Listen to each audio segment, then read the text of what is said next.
Bien, buenas tardes. Buenas tardes. Muchas gracias por haberme invitado a la ponencia, a la dinámica, muy interesante para muchos también el poder entender un poquito acerca de los conceptos de violación. Como siempre lo he dicho en mis clases, y mis alumnos no me dejarán mentir, hablando del derecho de amparo, pues es un área del derecho que es muy técnico, muy específico, y más con la figura del amparo adhesivo todavía lo vuelve muchísimo más técnico. Si bien es cierto, nosotros podemos pues conseguirnos una demanda, ¿no? Y vemos ahí los rubros o los apartados que la propia norma nos exige, ¿no? Nombre del quejoso y domicilio, tercero interesado, autoridad responsable, derechos humanos violentados, antecedentes, en fin. Eso no hay ningún problema, lo podemos tomar de otro formato. Aquí todo descansa o todo gravita en la estructura de los conceptos de violación. Los conceptos de violación es el arte. Ahí descansa la técnica y descansa la eficacia de nuestros escritos. Obviamente debe de ser casuístico de acuerdo a cada caso concreto y dependiendo la materia también que se nos llega a presentar. Es muy importante también entender que no somos todólogos, no dominamos todas las áreas, por eso tenemos que especializarnos, en este caso, bueno, en materia de trabajo, obviamente, para poder plantear y elaborar unos buenos conceptos de violación. Voy a presentarles aquí, antes de iniciar de una manera más formal con la plática, unas imágenes y les voy a dar la explicación del por qué las estoy presentando, por favor. ¿Qué ven aquí? ¿Un hexágono o un cubo? ¿Tú qué me dices? ¿Es un cubo? ¿Es un hexágono? Por favor, la siguiente imagen. Aquí, ¿qué vemos? Una persona volteando a una señora de la tercera edad. ¿Qué ves? ¿Qué impresión te da la imagen? ¿O qué ves en esa imagen?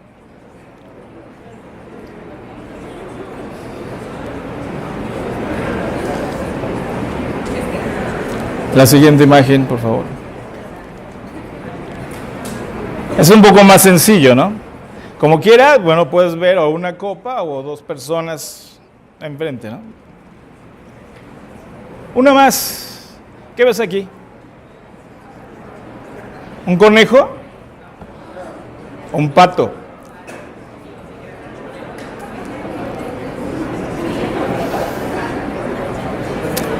Bien, ¿por qué? Porque, ¿sí me escuchan si hablo así? Sí me escuchan, ok. ¿Por qué les presento esto? En el derecho, absolutamente todo es relativo, nada o no hay absolutos. O sea, no es como las ciencias exactas. No es 2 más 2 es 4 aquí, en Europa, en Asia. No. El derecho es muy relativo, es subjetivo. Todo parte de cómo lo apreciemos. Y en el caso del juzgador, a quien al final del día le corresponde resolver y calificar tus conceptos de violación, tiene que atender a su moral, a su apreciación subjetiva, ¿cierto? Bajo esa premisa, entonces, nosotros tenemos que estructurar los conceptos de violación influyendo en el ánimo del juzgador, en el juzgador de amparo, obviamente. Que ese juez vea el derecho como yo lo estoy viendo, porque depende de la interpretación que le dé a la norma, depende del alcance que yo considere debe de tener ese medio de convicción. Partiendo de esa premisa, entramos en un plano de relatividad y la subjetividad. En ese sentido, ¿cómo entender el concepto de violación? El concepto de violación lo debemos entender como razonamientos lógico-jurídicos tendentes a influir en el ánimo del juzgador para que vea el derecho como yo lo estoy viendo. Y al final del día lo califique como fundados, no como infundados, no como inoperantes, no como fundados pero inoperantes, no como inatendibles, no como ineficaces, según la categoría que estime el juzgador de amparo. Los juicios, en ese caso que estamos hablando de materia de trabajo, que no hay una segunda instancia, Los juicios se ganan o se pierden a través del juicio de amparo. Siempre lo he dicho. Si bien es cierto que en el juicio de amparo no calificamos la legalidad del acto, sino la constitucionalidad del acto, terminan a través del juicio de amparo. Y para ello obviamente requiere profesionales en la materia. Como toda disciplina, también requiere profesionales. Y insisto, al margen de la tecnicidad o acompañado de la tecnicidad, es muy importante la estructura de los conceptos de violación, por el impacto que puede tener el juzgador. Veíamos aquí, por ejemplo, veíamos a la señora que estaba de perfil, y si decimos, ¿es una muchacha de perfil o es una viejita? Yo te digo, es una viejita, y dices, ok, a lo mejor tiene razón. Entonces leo el concepto de violación y digo, bueno, igual tiene razón el abogado que me está planteando el concepto de violación, en el sentido de que así es, o así tengo que apreciar el derecho, o ese valor tiene la prueba que tengo que ponderar o tengo que valorar para calificar la constitucionalidad del acto. Cuando hablo de que en el juicio de amparo no se califica la legalidad del acto, sino la constitucionalidad del acto, me refiero a que ese acto reclamado, no sé, vamos a hablar del laudo, ese laudo, ahora sentencia, ¿verdad?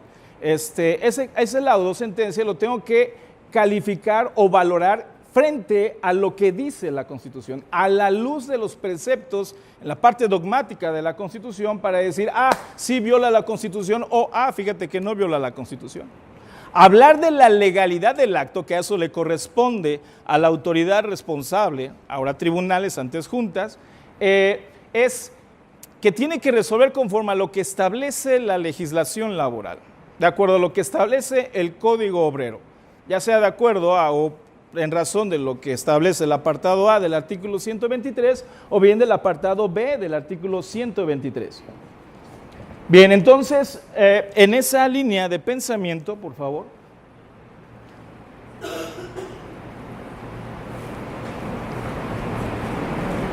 Necesitamos conocer el derecho.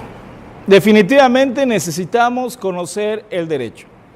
Necesitamos conocer tanto la materia de trabajo en la parte adjetiva, en la parte sustantiva, como también conocer la materia constitucional, los derechos humanos.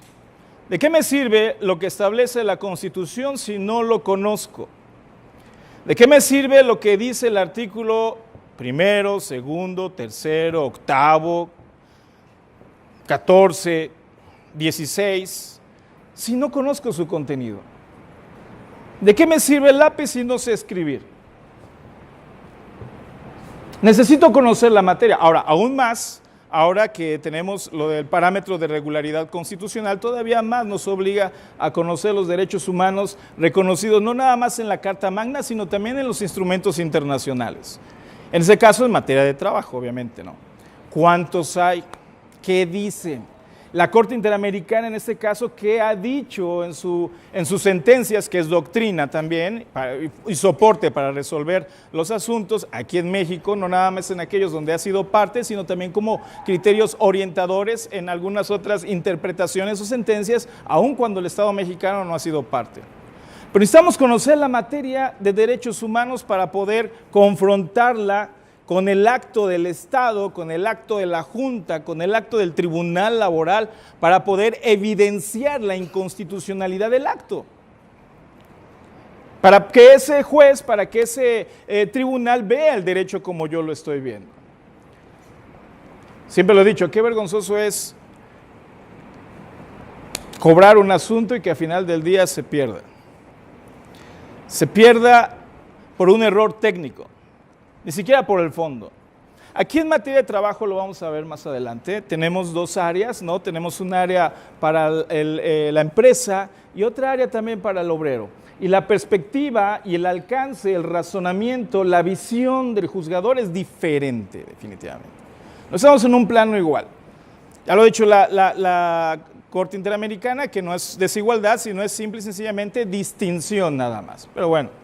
Bien, entonces les decía yo, tenemos que conocer bien la materia laboral, pero también tenemos que conocer puntualmente la materia de derechos humanos. Por favor. No se puede argumentar mejor por decir muchas veces lo mismo, claro que no, ni por expresar con muchas palabras lo que podría decirse con menos. Hay que ser concretos, hay que ser claros.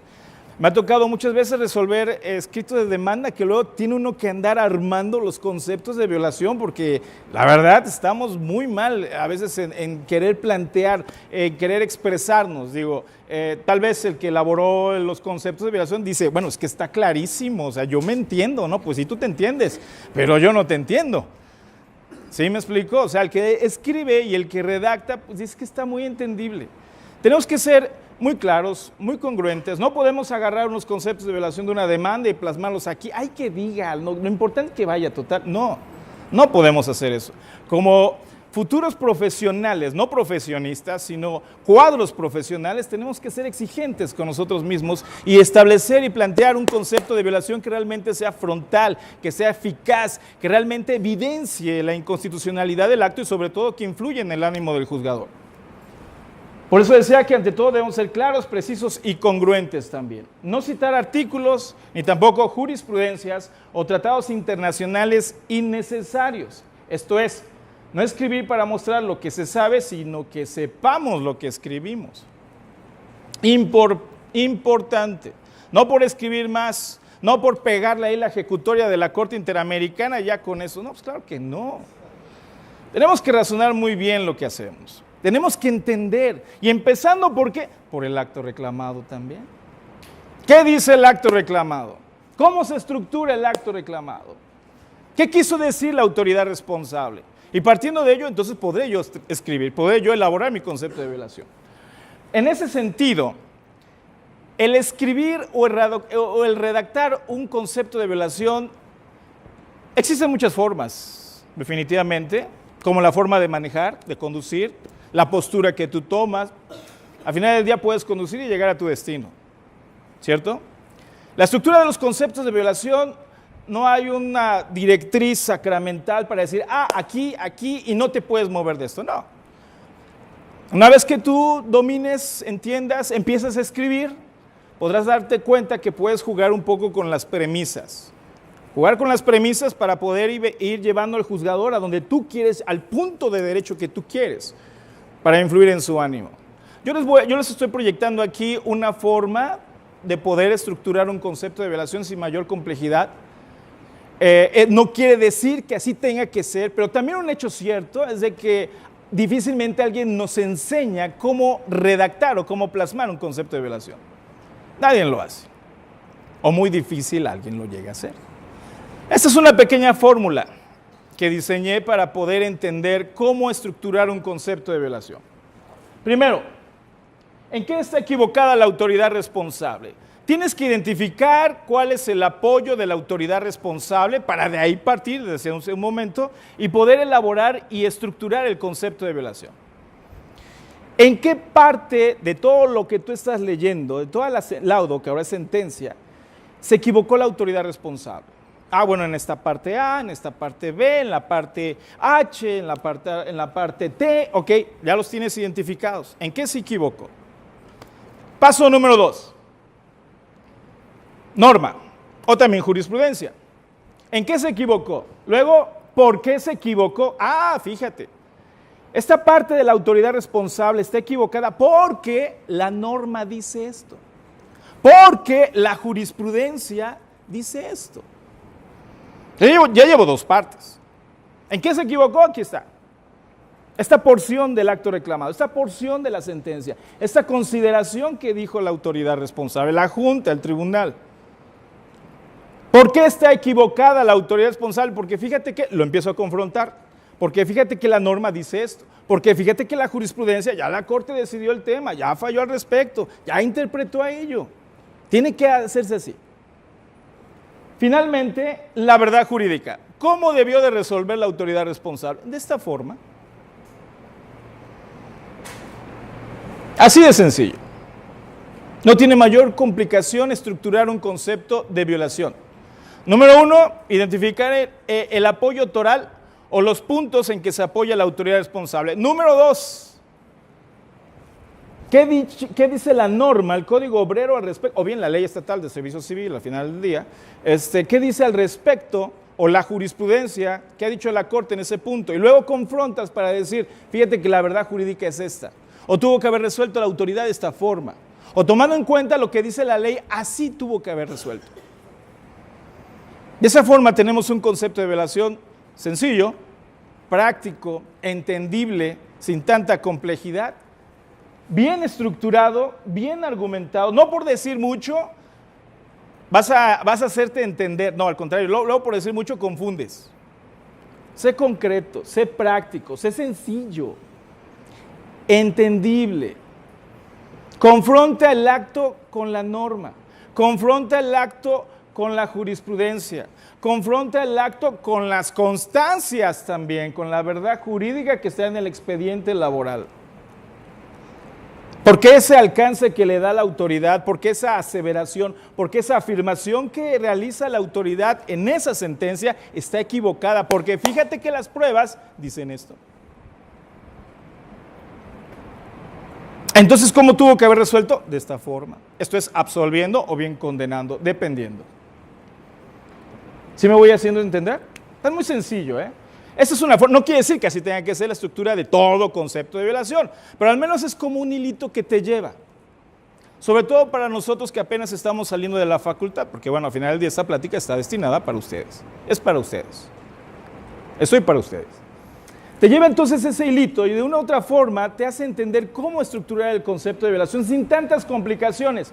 Una vez tú que empieces a escribir, una vez que tú empieces a redactar, a formular tus conceptos de violación, podrás ir tomando tu propio estilo. Tu propio estilo. Para, insisto, al final del día, influenciar en el ánimo del juez. Claro, como todo, o sea, no es fácil escribir, lo entiendo, pero es como el alfarero, la primera vasija a lo mejor va a salir horrible, ¿verdad? Pero ya después de 1000 vasijas que hagas, pues la última te va a salir muy bien. Es cuestión de práctica. Y para los que ya están en el ejercicio profesional, les pueden decir o no, es cuestión de práctica. Es cuestión de meterse, animarse, a ver dónde está. Ya no quiero el formato, yo quiero elaborar un concepto de violación. ¿Qué dice ese laudo? Ok, lo vamos a destrozar. ¿Por qué? Porque conoce los derechos humanos. ¿Por qué? Porque conoce la materia laboral, el derecho del trabajo. Les traigo aquí un ejemplo de acto reclamado. Obviamente el tiempo, la forma en que estamos aquí trabajando, bueno, pues no nos da la oportunidad de realizar una dinámica muy completa, ¿no? Por el tiempo, y bueno, yo estoy aquí enfrente, pero sí les quiero proyectar aquí un pequeñito acto reclamado y más o menos cómo tendríamos que estructurarlo. ¿Está bien, por favor, doctor?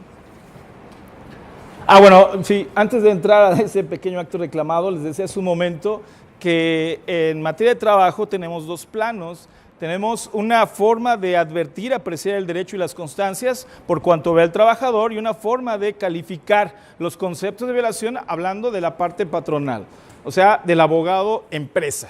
Entonces es una forma distinta de ponderar. Si bien es cierto que en materia de trabajo tenemos la figura de la suplencia, de la deficiencia, de la queja, lo cual implica que aun cuando tú, trabajador, no me digas nada más que violación al artículo 14 y 16, punto, ya, yo como juzgador de amparo tengo la obligación de imponerme de todas las constancias, hoja por hoja, desde un punto de vista violaciones procesales, violaciones formales o violaciones de fondo en el acto reclamado. Y si advierto alguna de estas, tengo la obligación, por ley, de calificar y conceder la protección de la justicia federal, aun cuando no me lo digas. Pero también es un hecho cierto que como humanos cometemos errores. ¿A qué me refiero? No puedes descansar tu estructura, tu demanda de amparo en la suplencia de la deficiencia de la queja. ¿Por qué? Porque el juzgador se puede equivocar. ¿Por qué? Porque el juzgador puede ver una violación que ahí está evidente, frontal. La norma dice, la ley de amparo dice que si en un segundo amparo, debido a la concesión de un primer amparo, de un segundo amparo, no formulaste un concepto de violación o bien el tribunal colegiado o el juez de amparo no lo advirtió en suplencia de la deficiencia de la queja, no lo puedes hacer valer. Por la tecnicidad que reviste la figura del amparo. O sea, suena un poco absurdo porque calificamos la constitucionalidad en materia de derechos humanos, pero al final del día es estricto derecho.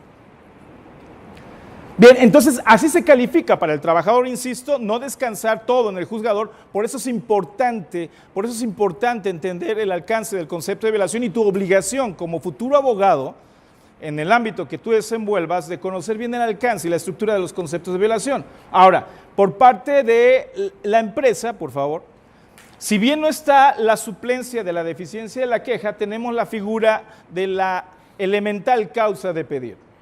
La elemental causa de pedir también nos impone, vía jurisprudencial, la obligación como juzgador de amparo de que aun cuando tú no me lo digas de manera frontal, si me entiendo yo, como les decía hace un momento, estructurar el concepto de violación para poder calificarlo. Pero aún así, insisto, tenemos la obligación de ser muy eficaces a la hora de estructurar y de formular nuestros conceptos de violación. Este es un pequeño acto reclamado. Es un pequeño ejercicio de acto reclamado. Estamos en materia de trabajo, estamos en amparo directo, porque es un acuerdo de trámite.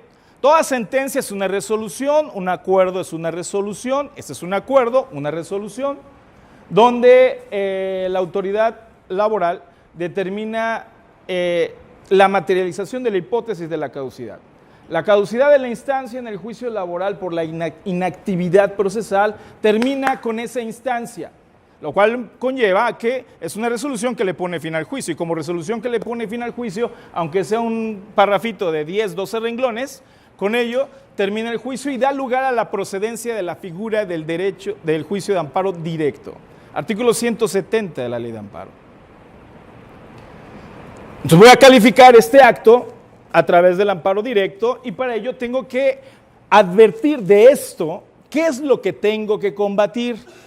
¿Qué es lo que tengo que combatir? Porque, bueno, dice, visto los autos del presente expediente, de los que se desprende que la parte actora no dio cumplimiento al proveído de fecha 13 de agosto de 2013, no obstante de estar debidamente notificada y percibida conforme al derecho consta en autos, por lo que, en consecuencia, se le hace efectivo el apercibimiento decretado en el mismo, y en virtud de que ha dejado de impulsar el procedimiento por más de 4 meses, en este acto esta Junta Especial número X, que actúa, determina aplicar la caducidad en el presente juicio, por lo que se le tiene a la parte actora por desistida de las acciones intentadas en su escrito de demanda instaurado en contra de los demandados de este juicio, ello en virtud de no haber impulsado el procedimiento en el término de 4 meses, lo anterior de conformidad con los dispuestos 771, 772 y 773 del Código Obrero.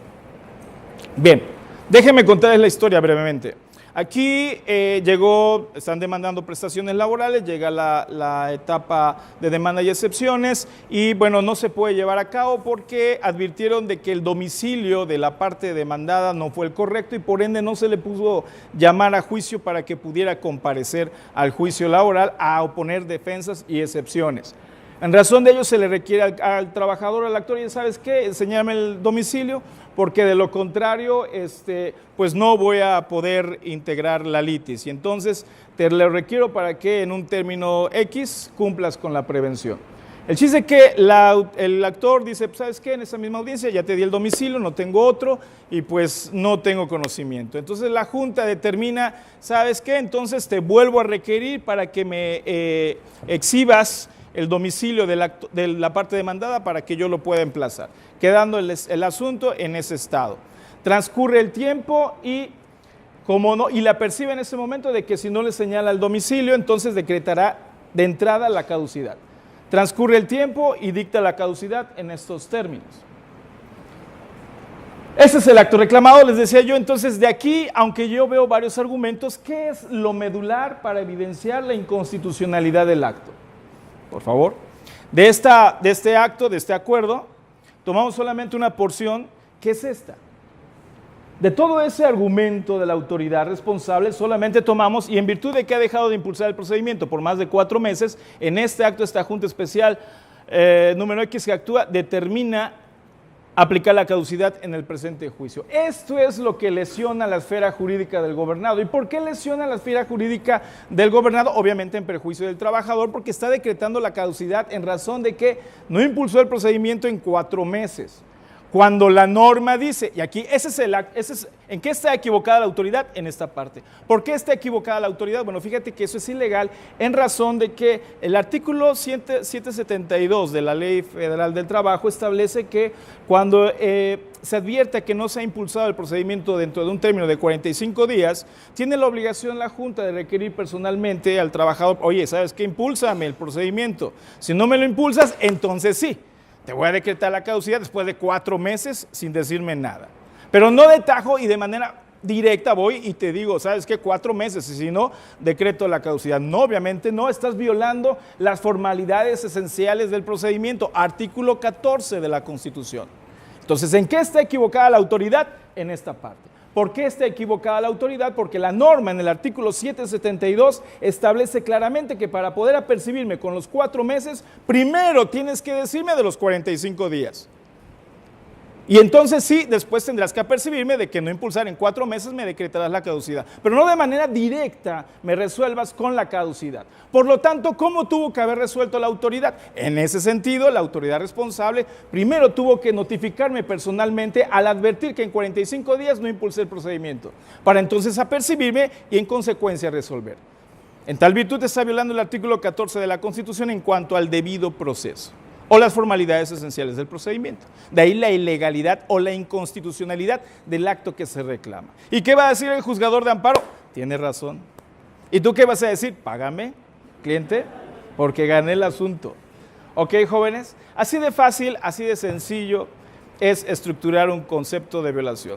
No es nada del otro mundo, lo único que se requiere realmente es la iniciativa, el querer decir yo lo hago, el comprometerte con estudiar realmente la materia de trabajo, el comprometerte a estudiar definitivamente la materia de derechos humanos, porque va de la mano en el juicio de amparo. Yo soy de la idea, y te lo digo desde ahorita, no somos todólogos, y así como se requiere expertos en materia de trabajo, también se requieren expertos en materia de derecho de amparo. No es un recurso, es un juicio.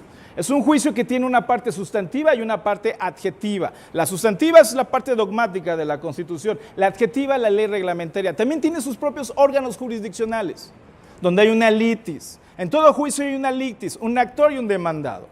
¿Okay? El actor es el quejoso, el demandado la autoridad responsable. Y la litis se fija al rendir el informe con justificación. Por lo tanto, es un juicio, jóvenes. Y se requiere expertos también, profesionales en la materia. No es un recurso. Pues muy buenas tardes. No sé si haya preguntas, espero que les haya gustado la charla. Muy amable, gracias.